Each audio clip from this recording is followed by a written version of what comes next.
Hey everyone, welcome back to my channel. If you're new here, hi, my name is Jamison. I am a stay-at-home mom to two kiddos. My daughter Josie is just over 3 and my son Jax is about 20 months old. I am making some recipes that would be perfect for Memorial Day weekend. I was inspired just because, like I said, Memorial Day weekend's right around the corner, and that means summer is about to be in full swing. So I decided to try out 2 new recipes and show you 2 Old Faithfuls, starting with these barbecue meatballs. This is an Old Faithful recipe. I've made it before, and it just is so stinking easy. So if you're in like the market for an appetizer, something that can be in the crock pot and plugged in. I know different barbecues, some things you don't have outlets or whatever, but if you have access to an outlet, this is a perfect appetizer. 3 ingredients only: meatballs, grape jelly, and barbecue sauce. I just bought like a big old bag of meatballs from Walmart. I believe it was 12 ounces more than the recipe said, and I didn't double or add any extra jelly or barbecue sauce, and it worked out totally fine. There was plenty of sauce to coat these meatballs, and it's super easy. Just put them on high for about 4 hours, and they were good to go. So if you're looking for something super easy and simple, this is definitely a go-to. I will be making 2 desserts. One is a new one and one is an Old Faithful one, and if you've watched my tasty treat videos, I'm sure you can guess what it is. It's one that I make literally all the time, and then I do make a side. So this isn't a video that has any of the main dishes. This is just if you're headed to a barbecue and you want to bring something because you don't want to show up empty-handed, these are some great ones. Now this is my new dessert recipe. My husband's literally asked me to make this since Thanksgiving, and I'm just now getting around to it, so God bless him for his patience. So this is a lime pie. So not to be confused with key lime pie, it's not a key lime pie. Also, he kept calling it a grasshopper pie. This is not a grasshopper pie. It's not mint. So this is just straight up lime pie. Pretty easy and simple, and you just buy a pre-made graham cracker crust. So let's keep on watching and seeing how this one turns out.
After you mix everything together, you put the mixture into the fridge. It's stated that you put it in there for about 10 to 15 minutes or until your mixture starts to solidify. However, mine had to stay in there for much longer, like 1 or 2 hours, so just be aware of that. And then it also, the recipe mentioned to put it in for about 2 hours before you serve it so it can really solidify, and I left mine in overnight and it ended up turning out great, but I did just have to leave it in the fridge for much longer than the recipe stated. And I will have all the recipes linked in the description down below if you're interested in creating any of them. In college, I worked at a barbecue restaurant and they had a side of Spoonbread, so I was trying to recreate that. I don't think I got it nearly as good as the restaurant did, but it was a pretty good replica. So if you're in the mood for like a cornbread type of recipe, but you don't necessarily want cornbread or you want to try something different, this was really great and really easy. You just put all the ingredients together in one bowl and mix them up and then bake it in your oven for about 40 minutes.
This is my tried and true dessert recipe.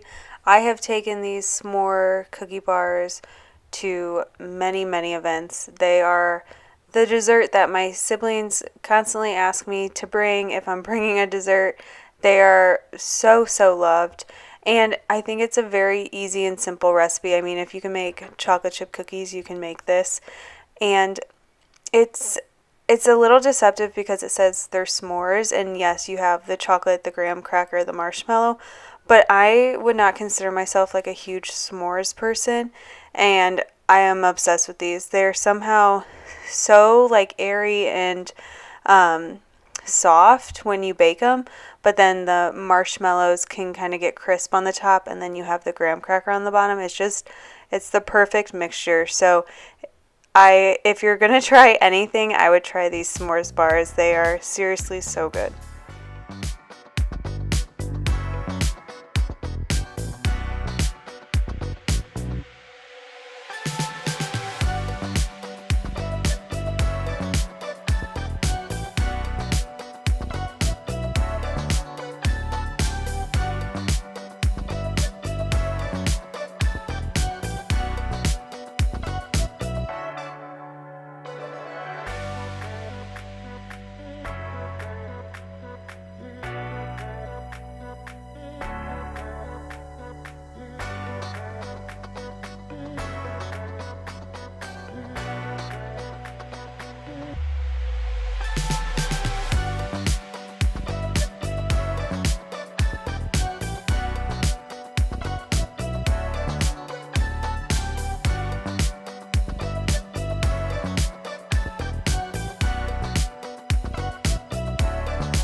I ran out of parchment paper, so if I had that, I would have used that to spread out this dough. It works so much better than the spatula, but I'm just making do with what I had.